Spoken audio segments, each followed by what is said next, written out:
Que el Señor les bendiga, hermanos. En esta oportunidad vamos a seguir estudiando el libro de Malaquías y he intitulado a nuestra meditación Dios promete intervenir en justicia ante el pecado de su pueblo. Quisiera invitarlos a orar un momento.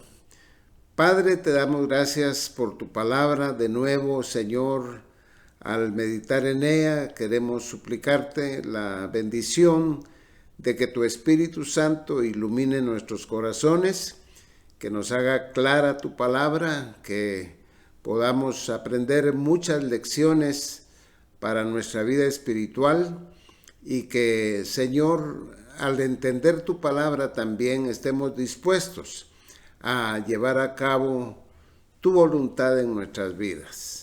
Encomendamos este tiempo en tus manos, en el nombre del Señor Jesús. Amén. El pasaje de estudio, hermanos, empieza en Malaquías capítulo 2, versículo 17. Es interesante que ya es el último versículo del capítulo 2, pero el pasaje, el contexto debe tomarse desde allí. Y lo que tenemos es la quinta denuncia de Malaquías, que le habla al pueblo de confiar en Dios y obedecerle. El pasaje empieza, como les digo, en el capítulo 2, versículo 17, y se va a extender hasta el capítulo 3 en gran parte. Y quiero decirles así rápidamente de qué se trata el pasaje. Primero encontramos la queja de los judíos contra Dios. Y eso es lo que ocupa el versículo 2:17. A partir del capítulo 3, versículo 1, vemos la respuesta de Dios. Y en realidad esta respuesta ocupa hasta el versículo 5 y posteriormente vemos un ejemplo específico del pecado del pueblo de Israel.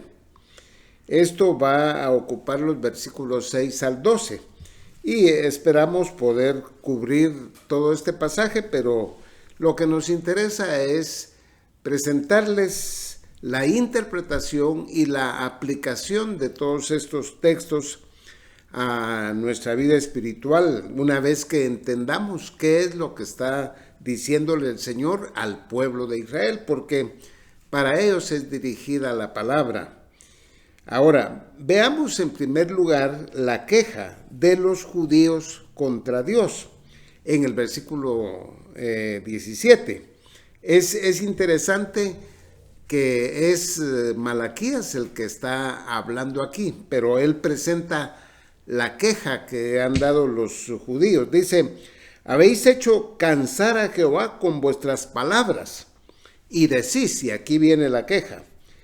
Los judíos dicen: ¿en qué le hemos cansado? Y dice Malaquías: en que decís, cualquiera que hace mal agrada a Jehová, y en los tales se complace, o si no, ¿dónde está el Dios de justicia? Noten las palabras de los judíos del tiempo de Malaquías, hermanos. Es interesante decir que el estilo de la predicación de Malaquías continúa, porque la hemos ido viendo desde el capítulo 1. Solo les recuerdo que en el capítulo 1, versículo 2, Dios dijo: yo os he amado, y el pueblo dice: ¿en qué nos amaste? Y es interesante la forma de expresarse de los judíos. En versículo 1:6 Dios dijo: menospreciáis mi nombre. Y el pueblo dice: ¿en qué hemos menospreciado tu nombre? Y lo que se ve en realidad en todo el libro es que el pueblo judío no reconoce su pecado. Son insensibles porque Dios les está diciendo algo y ellos contradicen.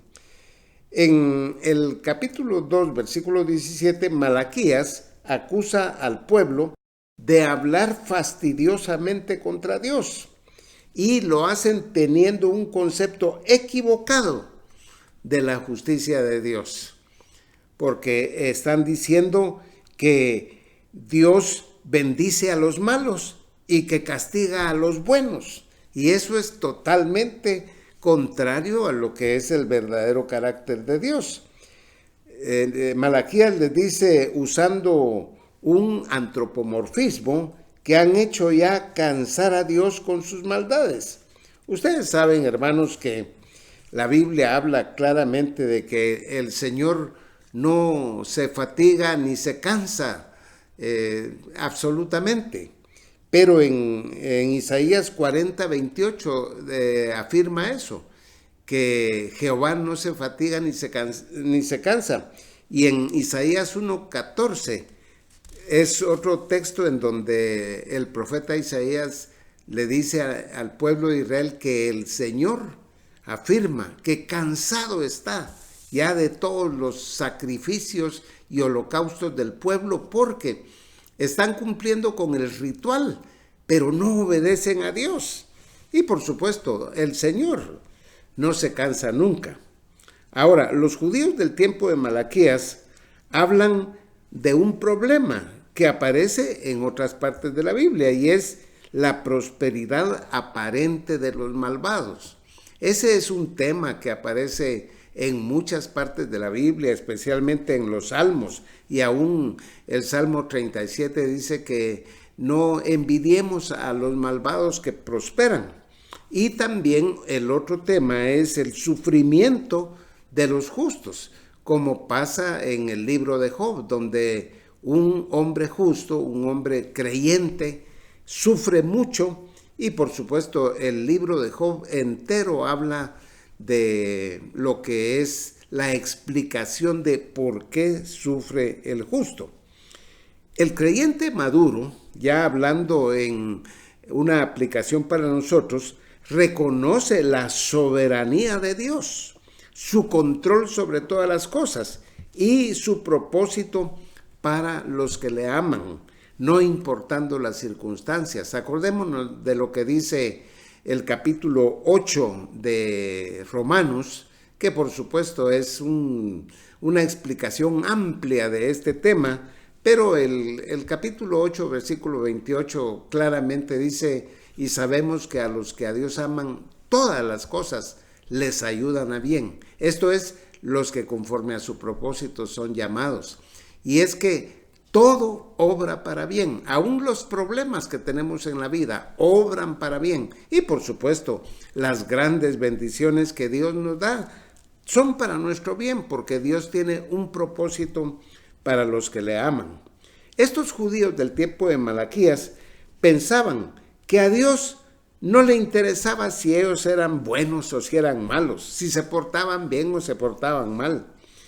Y es que ellos vieron, por ejemplo, en este momento de la historia de Israel, que recordemos que es aproximadamente en el año 450 a.C., los persas que dominaban en este tiempo al pueblo de Israel, ellos no tenían ninguna molestia, aunque no respetaran a su esposa.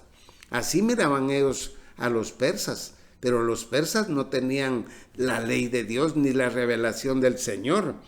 Y aunque cometieran crímenes los persas, a ellos no les pasaba nada y estaban bien económicamente.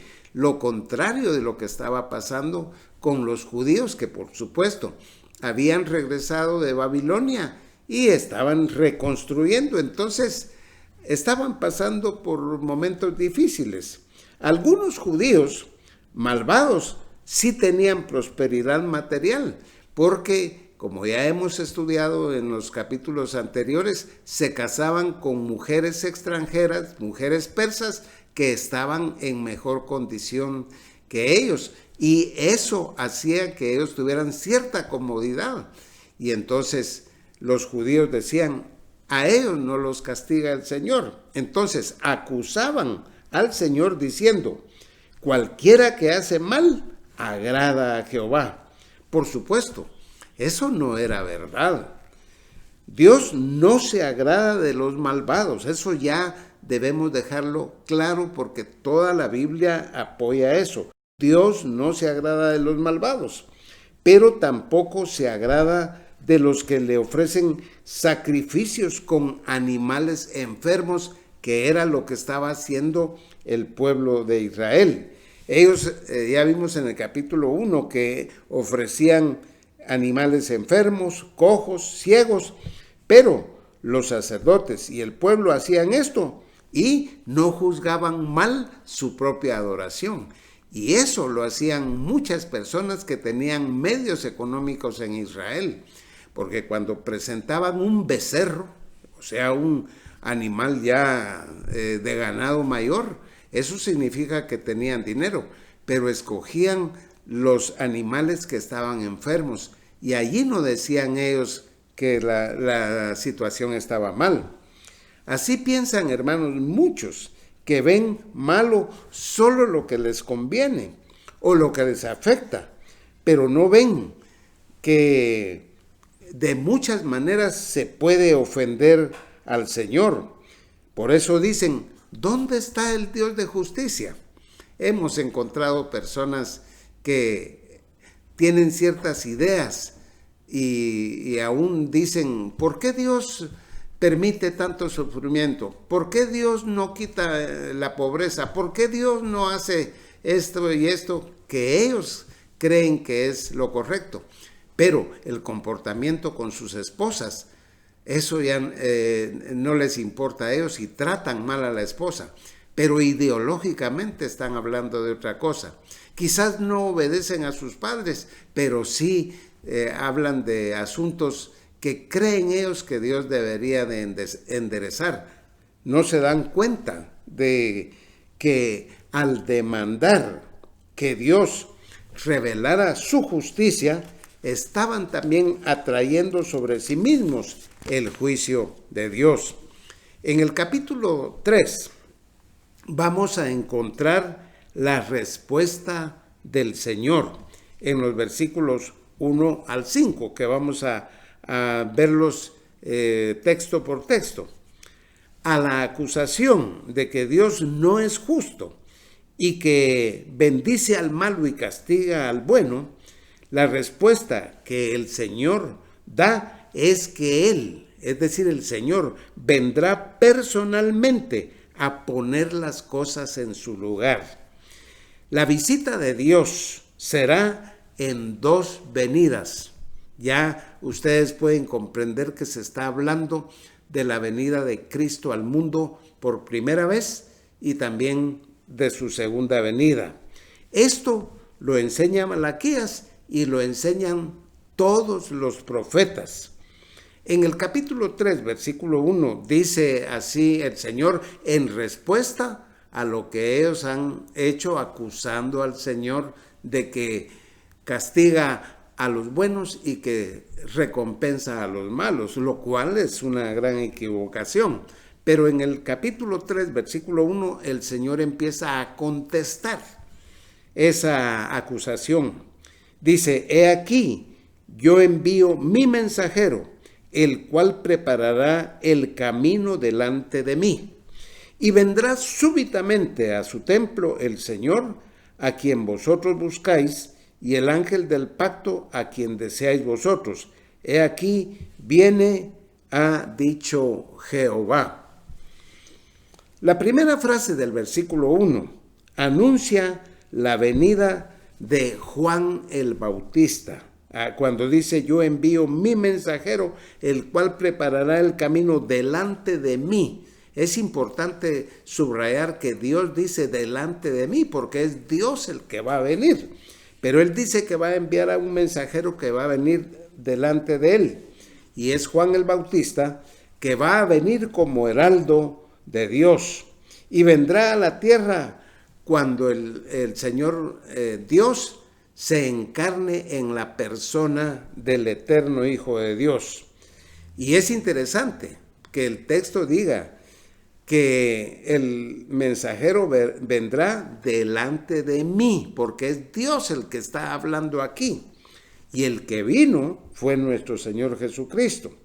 El Señor Jesús identificó a este mensajero diciendo que se trataba de Juan el Bautista.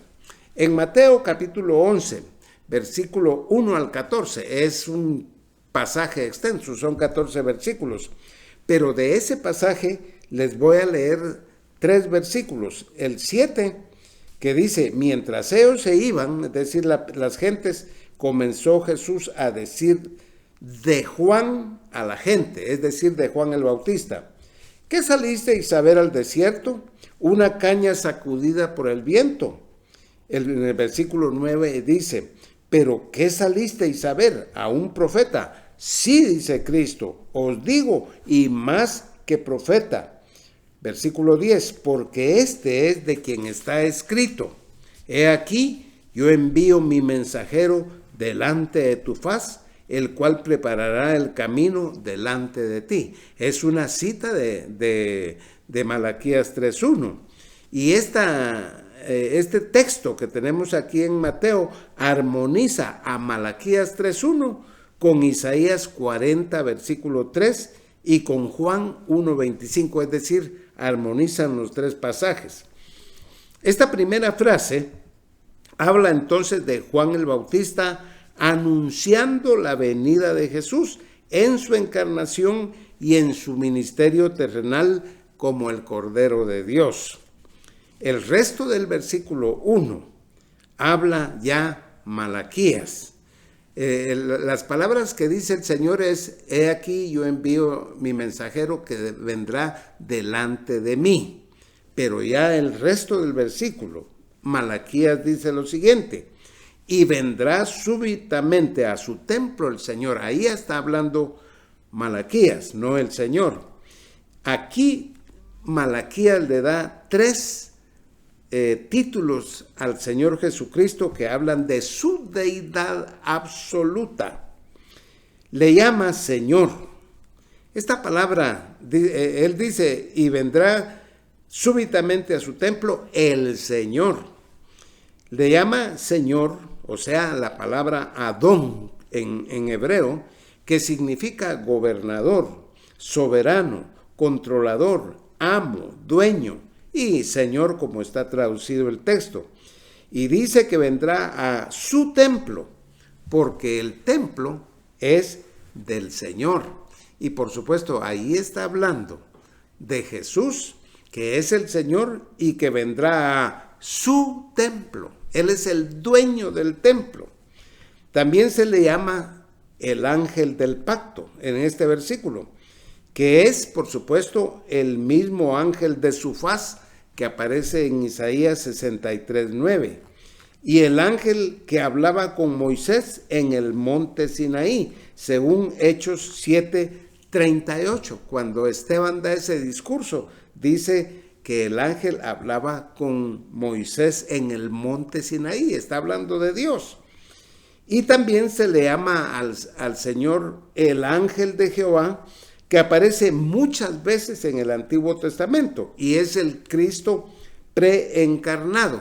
Solo quiero recordarles lo que dice Jacob en Génesis 48, versículo 15 y 16. Jacob le llama a Dios el ángel que me liberta de todo mal, ahí en Génesis 48, 15 y 16. Y debemos notar que el Señor dice que Juan el Bautista preparará el camino, dice, delante de mí. Es Dios el que está hablando. Entonces hay una identificación de Cristo como Jehová, como el Señor dueño del templo y como el ángel de Jehová. 3 títulos divinos para el eterno Hijo de Dios. Una identificación plena con Dios el Padre. Un punto que debemos recordar aquí es el hecho que desde Malaquías, es decir, desde que él profetizó hasta Juan el Bautista, ya no hubo profetas en Israel por 450 años. Este periodo de 450 años es llamado el periodo de silencio. Dios ya no le habló al pueblo de Israel por más de 4 siglos. Y como una nota interesante, este periodo dio origen al gran conjunto de tradiciones, comentarios e interpretaciones que se conocen como la Mishnah, la Gemara, que forman el Talmud, el Halakot, el Midrashim y la Cábala. ¿Por qué estoy mencionando todos estos libros de los judíos? Porque se colocaron de tal modo en esos 450 años por encima de la ley, por encima de la Torá, por encima de lo que es la Biblia. Y entonces el pueblo de Israel tenía más obediencia a esas cosas, y la obediencia que debían de tener a la ley misma la pusieron más en las interpretaciones tradicionales.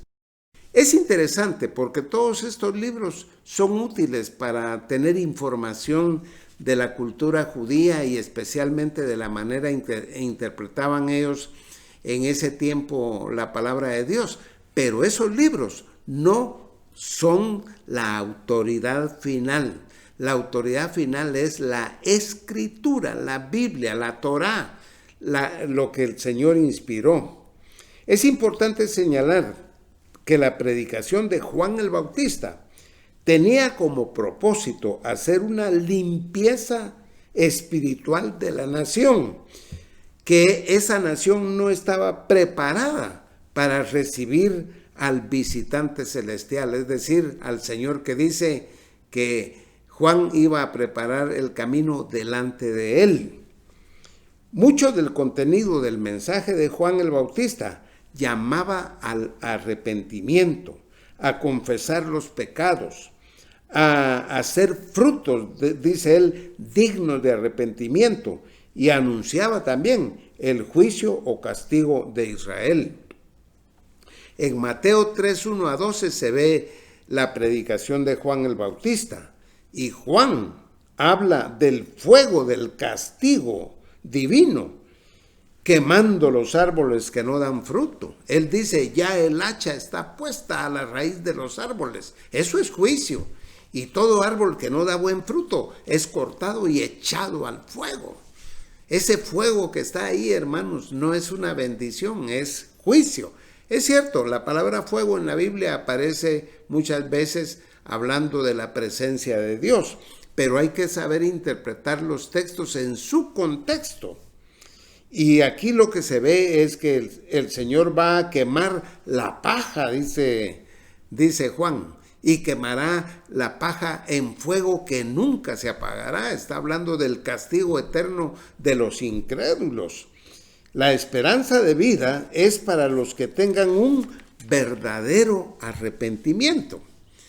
En el versículo 2, aquí de Malaquías, capítulo 3, dice, ¿y quién podrá soportar el tiempo de su venida? ¿O quién podrá estar en pie cuando Él se manifieste? Porque Él, es decir, hablando del Señor Jesús, hablando de Dios, Él es como fuego purificador y como jabón de lavadores. En estos textos hay que discernir las dos venidas de Cristo a la tierra. La mayor parte de los textos del Antiguo Testamento hablan de la segunda venida de Cristo. De eso hablan más los profetas que de la primera, aunque las dos son importantes. Acerca de la primera venida de Cristo, los expertos cuentan aproximadamente 50 profecías de cuando Cristo iba a venir por primera vez. Pero también hablan de la segunda venida aproximadamente por cada vez que se habla de la primera venida, son 10 veces que se habla de la segunda venida. Y aunque vemos eso, en la primera venida, Cristo vino en son de paz. Recordemos cuando entró a Jerusalén, entró montado en un burrito.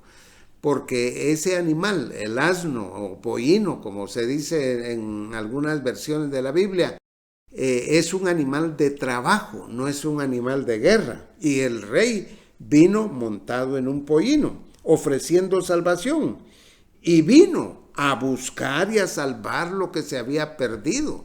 Así dice Lucas 19, cuando el Señor llegó a la casa de Zaqueo. El Señor habla ahí en Lucas 19:10 que Él vino a buscar y a salvar lo que se había perdido. Ese fue el propósito de su primera venida. Pero la primera venida no dejó de tener un aspecto de juicio. Por ejemplo, en Juan 9:39, Él habla contra los escribas y fariseos y dice Él: para juicio he venido yo a este mundo, para que los que no ven, o sea, el ciego que llegó a ver ahí por el milagro del Señor, para que los que no ven, vean, pero para que los que dicen que ven, queden ciegos. O sea, hay juicio de parte del Señor. Y Él lo dice: para juicio he venido a este mundo. En Juan 2, versículo 13 y 17, el Señor limpió el templo. Y cuando limpió el templo lo hizo en son de juicio contra los mercaderes del templo.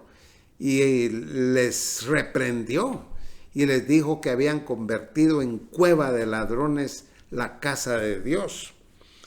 En Mateo 3, versículo 11, él dice, San Juan Bautista dice: yo a la verdad os bautizo con agua para arrepentimiento, pero el que viene detrás de mí, o sea, Cristo, Él os bautizará con Espíritu Santo. Eso es bendición, pero agrega: y fuego, que es juicio. Es muy importante entender todo eso, hermanos, porque el fuego ahí, en ese contexto, no es bendición. En ese contexto es donde Él dice que el hacha está puesta a la raíz de los árboles y el que no dé fruto va a ser echado en el fuego. Eso no es bendición. Entonces es importante, y va a quemar la paja, o sea, a los incrédulos, en fuego que nunca se apagará. Hay que entender el contexto en que se habla el fuego, y para eso vino Cristo en su primera venida, ofreciendo salvación, pero también habló duro contra el pecado. Ahora, en su segunda venida, el Señor también responde a la pregunta que hacían los judíos en estos días cuando decían: ¿dónde está el Dios de justicia? Y acusaban al Señor de bendecir al malo y de castigar al bueno. Pero la Biblia revela que el día de Jehová será un día terrible. Va a ser un día de juicio, de venganza, de castigo. Las preguntas del versículo 2, aquí que leímos, donde dice: ¿quién podrá soportar el tiempo de su venida?, son paralelismo hebreo, es decir, que el primer renglón significa lo mismo con otras palabras. Él dice: ¿quién podrá soportar el tiempo de su venida?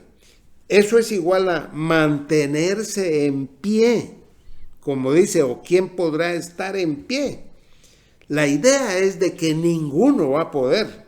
Los incrédulos, pecadores irredentos, los malvados, no van a poder mantenerse en pie ante el juicio del Señor.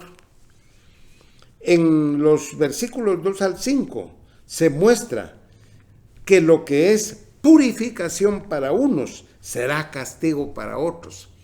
Para el pueblo de Dios, para el remanente de Dios, todo lo que va a pasar ahí va a ser purificación, pero para los incrédulos va a ser juicio.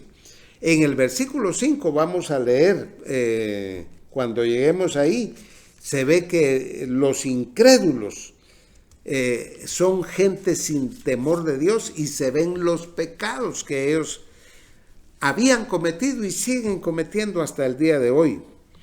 La segunda parte del versículo 2, hermanos, que estamos estudiando, habla de que el Señor es el que puede purificar la vida. Entonces, la razón de que Israel había fallado en todo esto es porque ellos habían tratado de limpiarse a sí mismos. Jeremías 2:22 es un texto que nos ayuda a entender esa equivocación del pueblo de Israel de tratar de limpiarse a sí mismos. Y esa equivocación no la debemos cometer nosotros. El que nos puede limpiar es el Señor. El que nos puede limpiar es Jesús. Es el Espíritu Santo el que limpia nuestros corazones. El Espíritu Santo moldea nuestro carácter para que nos parezcamos a Cristo. No somos nosotros mismos los que vamos a enderezar nuestra vida. Tenemos que entender eso. Pero les leo Jeremías 2:22, dice: aunque te laves con lejía y amontones jabón sobre ti, la mancha de tu pecado permanecerá aún delante de mí, dijo Jehová el Señor. Esta acción es del hombre tratando de cambiar por sí mismo, pero el que sí puede limpiarnos, cambiarnos, es el Señor, el Padre, el Hijo y el Espíritu Santo. Veamos entonces la obra purificadora del Señor aquí en los versículos 2 al 4. El Señor limpiará al remanente de Israel, y para eso se mencionan dos formas, aunque el resultado al final es limpieza espiritual. Eso es lo que se ve en los versículos 2 y 4. Al final del versículo 2 dice: porque Él es como fuego purificador, y está hablando del Señor, y como jabón de lavadores, y se sentará para afinar y limpiar la plata, porque limpiará a los hijos de Leví, es decir, a los sacerdotes, y los afinará como a oro y a plata, y traerán a Jehová ofrenda de justicia. Y cuando eso ocurra, será grata a Jehová la ofrenda de Judá y de Jerusalén, como en días pasados y como en los años antiguos. Y es que lo que está diciendo es que Él va a limpiar al pueblo de Israel para que dejen de hacer lo que estaban haciendo en estos días, que estaban ofreciendo animales enfermos, cojos, ciegos, estaban ofreciéndole lo peor a Dios. Y eso no solo era mala la ofrenda, sino las personas estaban equivocadas. Entonces el Señor es el que va a traer esa limpieza espiritual. De estas dos formas en que el Señor va a limpiar, una es el fuego purificador, o sea, la afinación de metales, haciéndolos pasar por el crisol, es decir, calentándolos hasta fundirse. Esta es una metáfora, por supuesto, para hablar de la purificación de una persona, porque el Señor no está purificando oro y plata, está purificando personas. El apóstol Pedro, hablando de esto en 1 Pedro 4:12, dice: amados, no os sorprendáis del fuego de la prueba que os ha sobrevenido, como si alguna cosa extraña os aconteciese. Y en 1 Pedro 1:7, el mismo apóstol dice: para que sometida a prueba vuestra fe, mucho más preciosa que el oro, el cual, aunque perecedero, se prueba con fuego, sea hallada en alabanza, gloria y honra cuando sea manifestado Jesucristo. Ahora, la otra metáfora, aparte del fuego purificador, es el jabón de lavadores que se menciona aquí. También habla de la limpieza espiritual. La vida espiritual se compara a alguien vestido de vestiduras blancas. En Apocalipsis 3:5, el Señor promete darle vestiduras blancas a los vencedores. Y en Apocalipsis 7:19, recordemos que los que salen de la gran tribulación van vestidos con vestiduras blancas. Eso habla de limpieza de la vida espiritual. Cuando pasamos al versículo 3, habla de que el Señor se sentará, dice aquí, para afinar y limpiar la plata. Y lo que está hablando es de que el Señor somete a un proceso de purificación a los hijos de Leví, dice, limpiará a los hijos de Leví, es decir, a los sacerdotes y ya limpiados por el Señor, traerán a Jehová ofrenda en justicia. Hermanos, la lección de todo esto, que también la podemos aplicar a nosotros. Fíjense bien que estamos interpretando lo que tiene que ver el texto con el pueblo de Israel, pero todo eso tiene lecciones para nosotros. La lección es que tanto la ofrenda como los ofrendantes deben ser santos para ser agradables al Señor. Eso sí lo podemos tomar para nosotros directamente. Si vamos nosotros a ofrecerle algo al Señor, no solo dinero, porque ese es un aspecto de lo mucho que podemos hacer en la obra del Señor, pero si vamos a poner delante del Señor talentos, dinero, recursos, todo lo que sea que querramos ofrecerle a nuestro Dios en nuestra adoración, nuestros cantos, todo lo que hacemos, nuestra oración, todo eso. Dice la palabra del Señor que la ofrenda, lo que damos, lo que ofrecemos al Señor, como el ofrendante, la persona, debe ser santo. Las dos cosas, lo que le damos al Señor y nosotros debemos ser santos para agradar al Señor. En el versículo 4 se ve que la ofrenda a Jehová será grata, dice aquí, versículo 4, y será grata a Jehová la ofrenda de Judá. Va a ser aceptable, va a ser recibida favorablemente. Y al final del versículo dice, como en los días pasados y como en los tiempos antiguos. En los días de Malaquías esto andaba mal, pero aquí está hablando de otras épocas en que las cosas fueron mejores, y posiblemente está hablando de los tiempos de Moisés, cuando se estableció el tabernáculo, cuando se hacían las cosas como Dios lo había ordenado. Lean el libro de Éxodo y cuando se habla del tabernáculo dice que Moisés hizo todo como Dios le ordenó, punto por punto. No como quería Moisés hacer las cosas o a Aarón, sino como Dios mandaba que se hicieran las cosas. Y esa es una lección que tenemos que aprender nosotros. Nuestra adoración, nuestro culto, las cosas que hacemos para el Señor deben hacerse como Él manda, no como nos gusta a nosotros. Ese es uno de los problemas que hay en la actualidad en la gente que se dedica a adorar a Dios, que cada quien dicen que están adorando al Señor, porque hacen las cosas para complacer a las personas. Y nuestra ofrenda, nuestro culto, nuestra vida espiritual, a quien debe agradarle en primerísimo lugar es al Señor, porque para Él es. Pero muchas veces, para complacer a la gente, se dejan de hacer las cosas como Dios las manda en su palabra. Tenemos que entender eso. Es posible que esté hablando de los días de Moisés o como pasó en los días de David también, que ahí se estableció la música y todo por parte de David.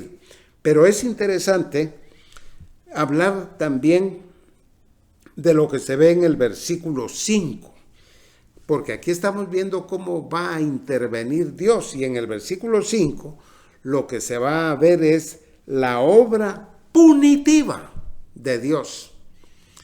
Fijémonos bien en eso, porque en los versículos anteriores vimos la obra purificadora del Señor, que Él es el que purifica y hace que nuestra ofrenda sea agradable a Él, porque viene de un corazón purificado por Él y de acuerdo a la voluntad de Él. Pero en el versículo 5 se ve la obra punitiva, y cuando hablamos de punitivo estamos hablando de castigo.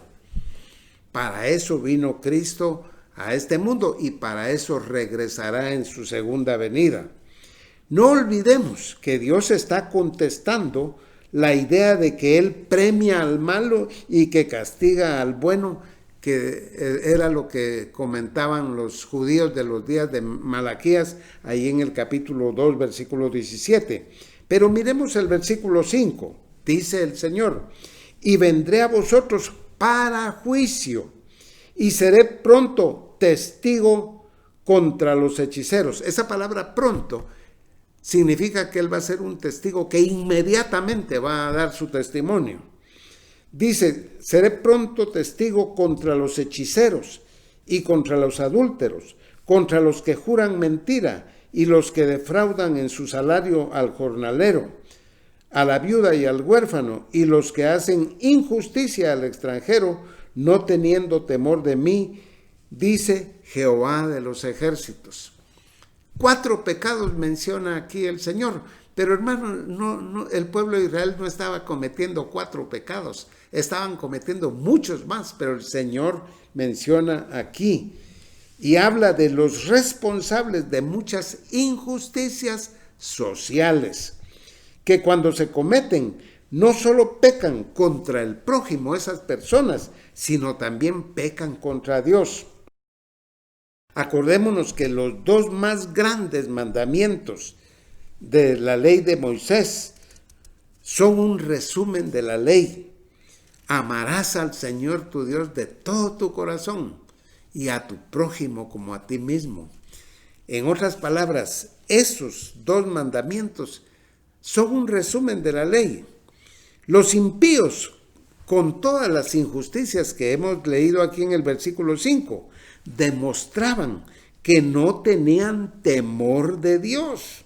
Por eso Dios será testigo contra ellos en el día del juicio.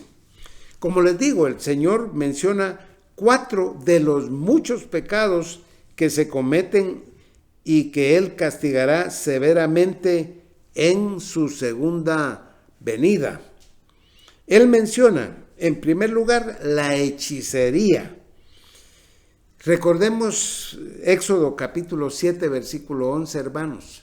Los hechiceros allá en Egipto hicieron que las varas se convirtieran en culebras.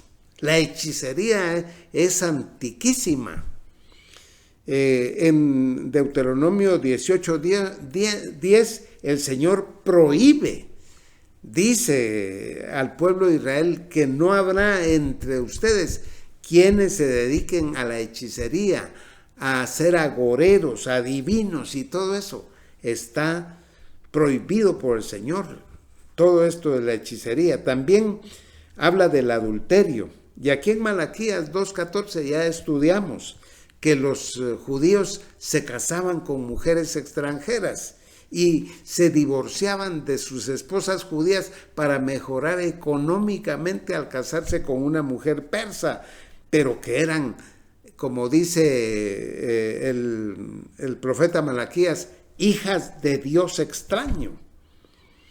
En tercer lugar, también condena el Señor el juramento falso. Esto estaba prohibido en la ley. En Levítico 19:12 se ve que está prohibido jurar en falso.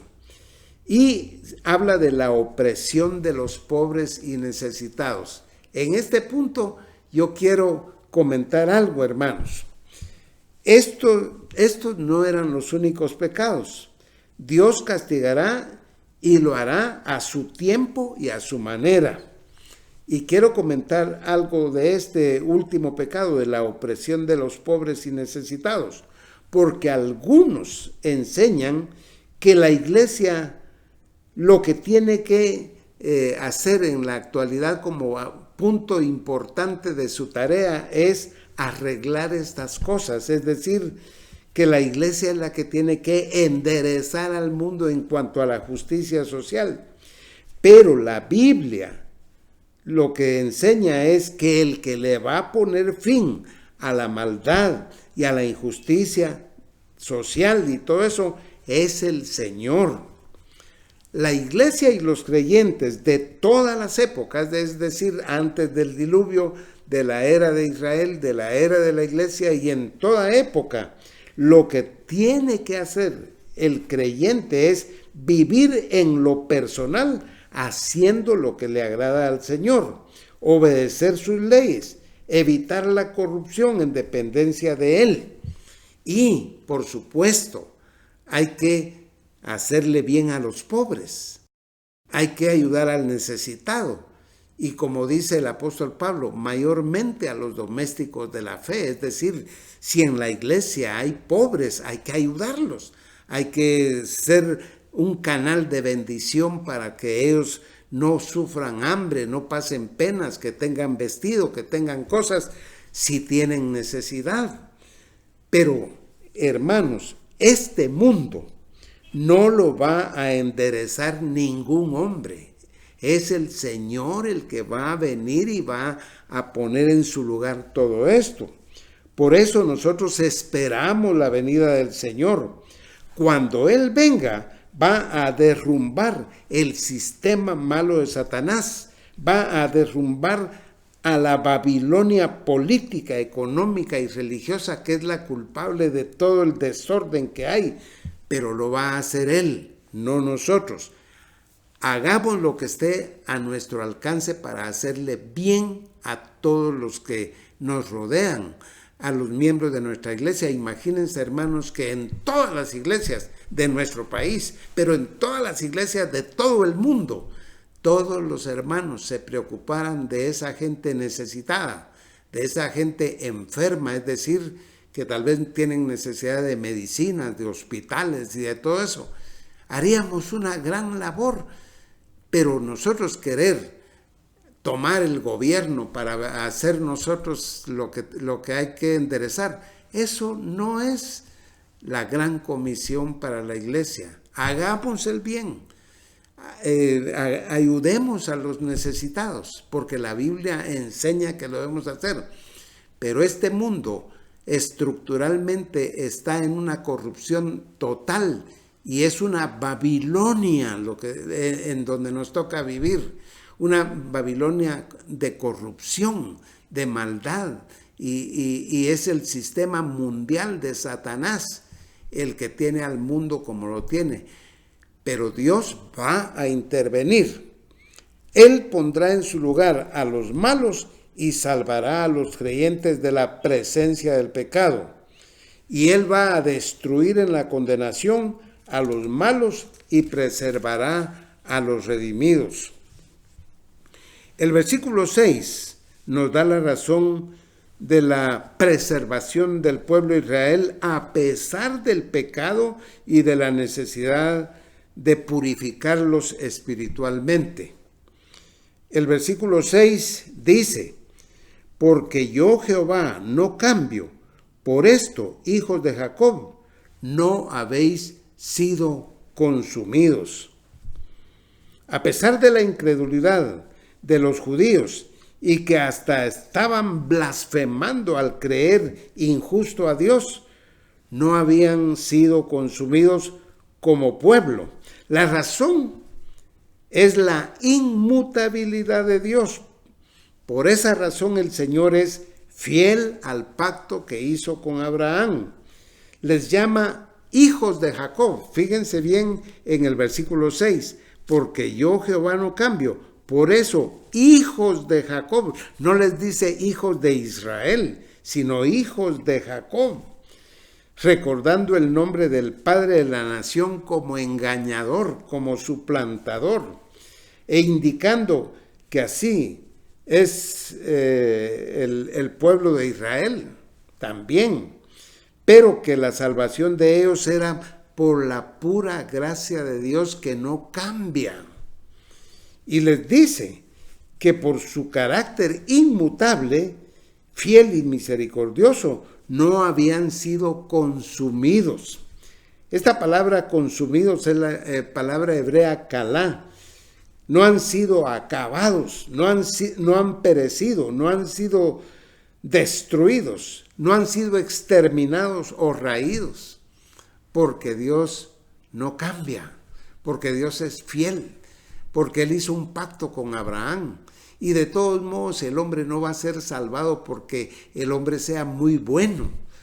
El hombre va a ser salvado por la misericordia de Dios. Por eso el que quiere salvación debe arrojarse a los brazos misericordiosos de Dios y confiar en Cristo y en la obra que Él hizo en la cruz para salvarnos, y no estar buscando otras veredas y caminos para ser salvo, porque vamos a ser salvos por la gracia del Señor y la obra que Él efectuó en la cruz del Calvario, en el sacrificio que hizo su Hijo.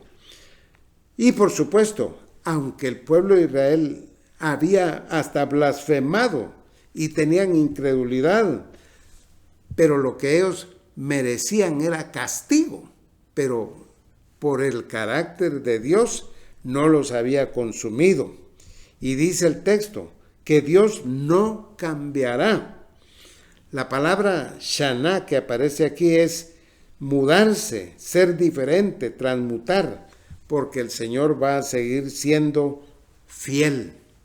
Es interesante, hermanos, ver que de allí el Señor pasa a demandar que los israelitas purifiquen sus ofrendas y da un ejemplo específico del pecado del pueblo de Israel.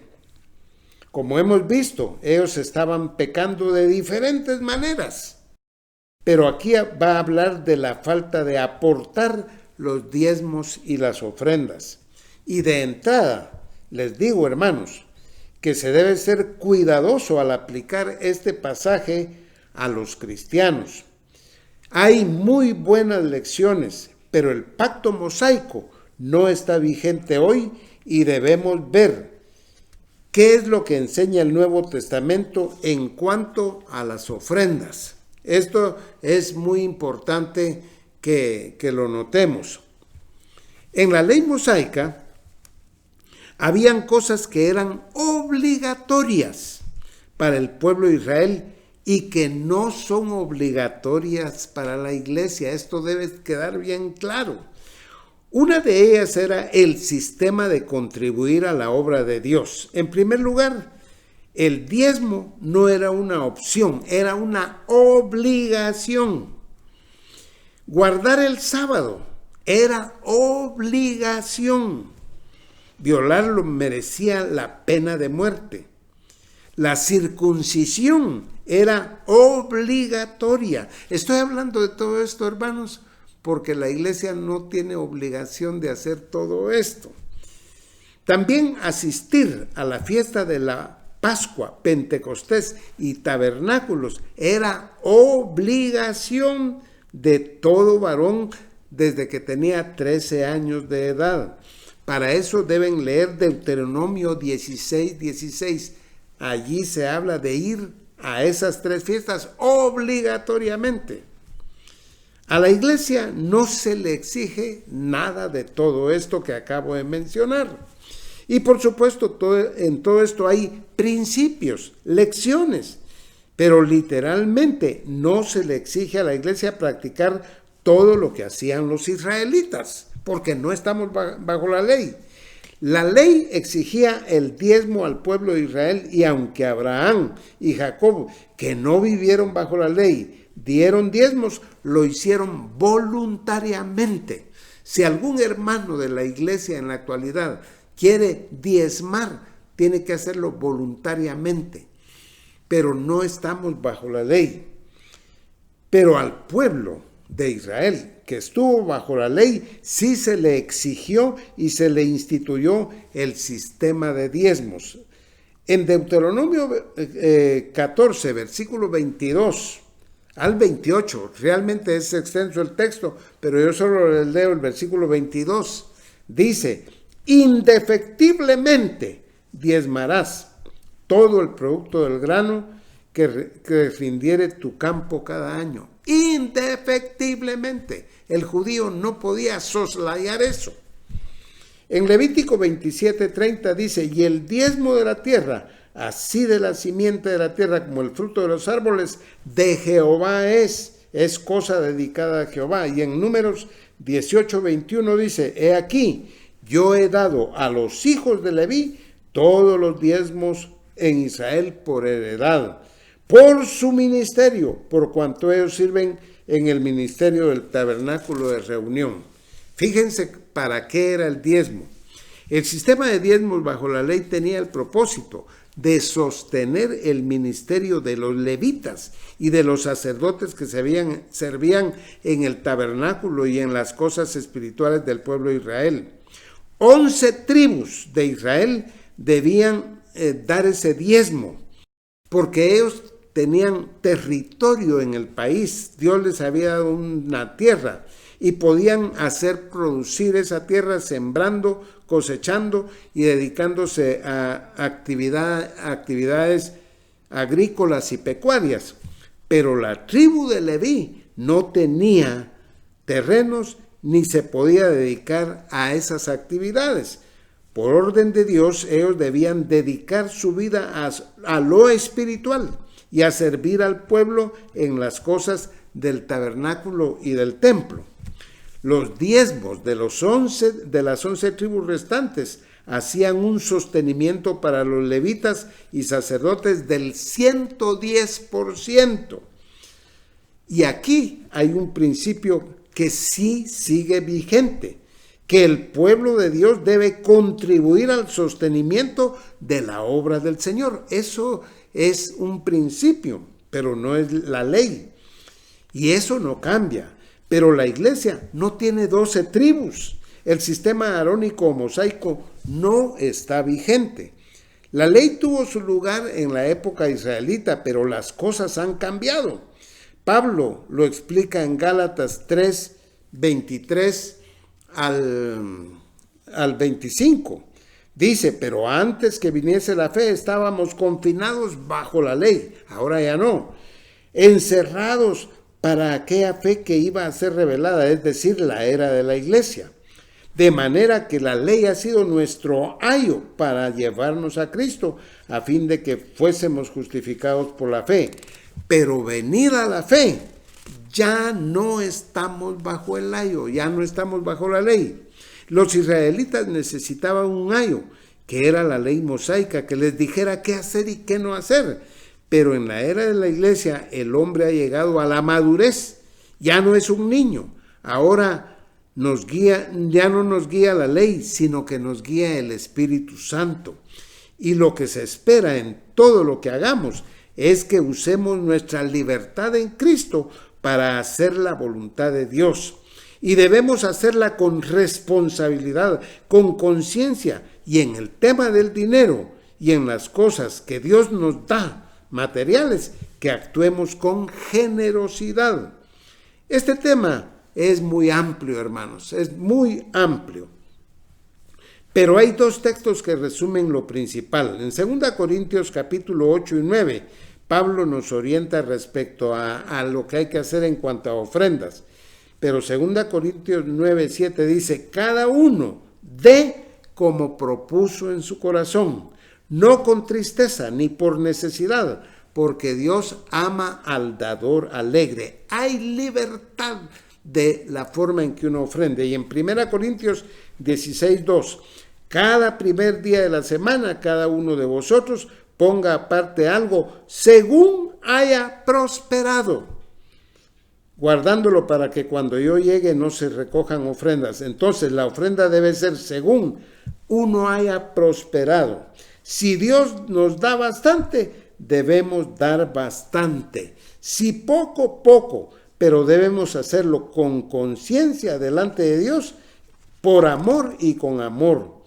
Es nuestra muestra de gratitud al Señor.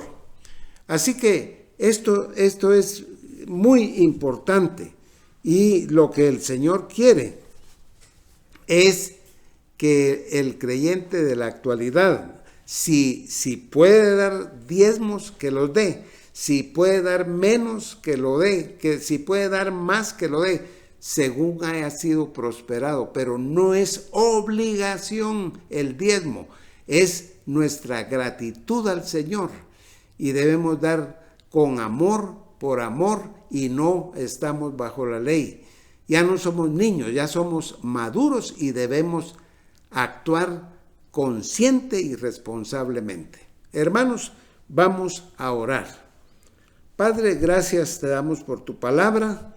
Ayúdanos a comprenderla cada vez más. Y Señor, que hagamos lo que a ti te agrada y que lo hagamos con todo nuestro corazón para tu gloria y con conciencia. Te damos gracias por todas tus bendiciones en el nombre del Señor Jesús. Amén. Hermanos, los invitamos a visitar la página iglesiaremanentefiel.com y a suscribirse y compartir este video.